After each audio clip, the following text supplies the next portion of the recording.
day of November, 1945, this International Military Tribunal has been in almost continual session. In these many months, a record of more than 15,000 pages has been compiled. Over 300,000 affidavits have been submitted. About 3,000 documents have been offered, and oral testimony has been heard from some 200 witnesses. This great mass of evidence, oral and written, almost exclusively of German origin, has established beyond question the commission of the crimes of criminal conspiracy, aggressive war, mass murder, slave labor, racial and religious persecutions, and brutal mistreatment of millions of innocent people. The four prosecuting powers have indicted and hold responsible for these frightful crimes as individuals the 22 defendants named in the indictment. But the four prosecuting powers, recognizing that the 22 individual defendants could not by themselves alone accomplish the execution of these enormous crimes, have also named in the indictment the Nazi organizations as the principal media by and through which these transgressions were effected. These organizations, some Nazi created, some Nazi perverted, were the agencies upon which the defendants relied and through which they operated for the accomplishment of their criminal purposes over the complacent people of Germany and over the conquered peoples of Europe. The named organizations fall into two classes. In the first class are those which are peculiarly Nazi creations, having no counterpart outside the Nazi regime and which had no intrinsically legitimate purpose. This group includes the Politische Leiter, the SA and the SS. In the second class are those which existed in one form or another before the Nazi regime, but which were corrupted by the Nazis. This group includes the Reich Cabinet, the High Command and General Staff, and the Gestapo. As to this second class, it is not our contention that the institutions themselves were basically criminal, but rather that they became criminal under Nazi domination. Although by its very nature as a secret political police system, the Gestapo was the most easily adopted to criminal purposes and became one of the most effective of all instruments of Nazi criminality. It would be a mistake to consider these organizations named in the indictment as isolated, independently functioning aggregations of persons, each pursuing separate tasks and objectives. They were all a part of and essential to the police state planned by Hitler and perfected by his clique into the most absolute tyranny of modern times. That police state was the political Frankenstein of our era, which brought terror and fear to Germany and spread horror and death throughout the world.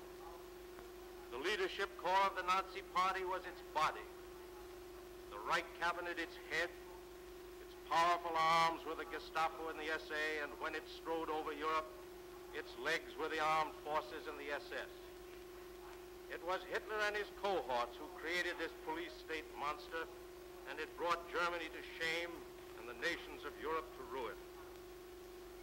It would likewise be erroneous to view the structure of this police system as something casual or its growth and development as normal political phenomena, for it was planned from the earliest days by the conspirators. The Nazi old fighters had a design for despotism. They built the SA at the outset as a private band of strong-armed men who wield the club against the political opponent and the whip against the Jew. They established the SS as the dread guard of the Fuhrer and of themselves. When they seized power, they abolished police protection and substituted police persecution as the mission of the Gestapo. They wiped out all semblance of free government and set themselves up in the Reich Cabinet with plenary powers. They depraved the highest traditions of military ethics and substituted willing tools for ranking men-at-arms. And They obliterated all other political parties and fastened on the German people a political straitjacket in the form of the leadership corps. Deprive the Nazi conspirators of these organizations, and they could have never have accomplished their criminal aims. Take away the SA, and they would have lost the mastery of the streets. Take away the SS, and they would have had no concentration camp system. I should also like to add at this point, Mr. President, the very anonymity which the Nazis intended to give to crime by the use of these organizations plagues us to the very end of this trial.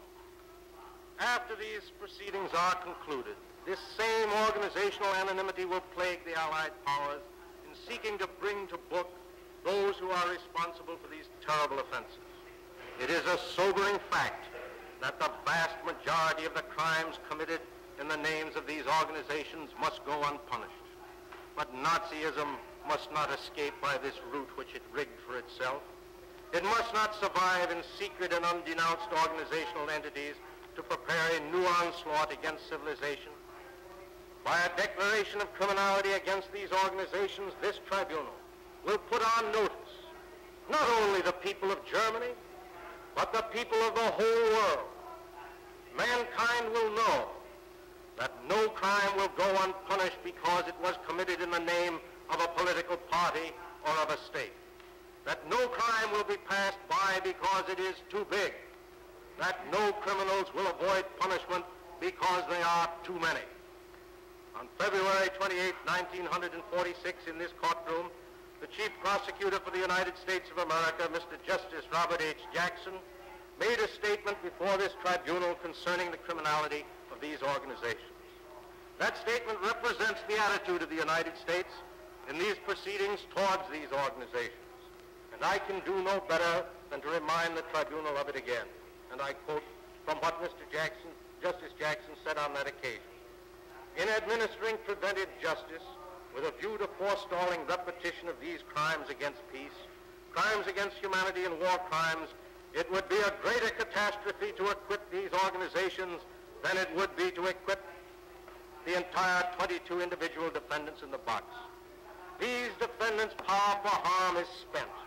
That of these organizations goes on. If these organizations are exonerated here, the German people will infer that they did no wrong, and they will easily be regimented in reconstituted organizations under new names behind the same program.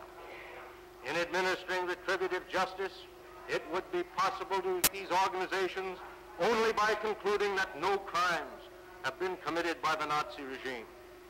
For these organizations' sponsorship of every Nazi purpose and their confederation to execute every measure to attain these ends is beyond denial. A failure to condemn these organizations under the terms of the Charter can only mean that such Nazi ends and means cannot be considered criminal, and that the Charter of the Tribunal declaring them so is a nullity. We will adjourn. I'll stop recording.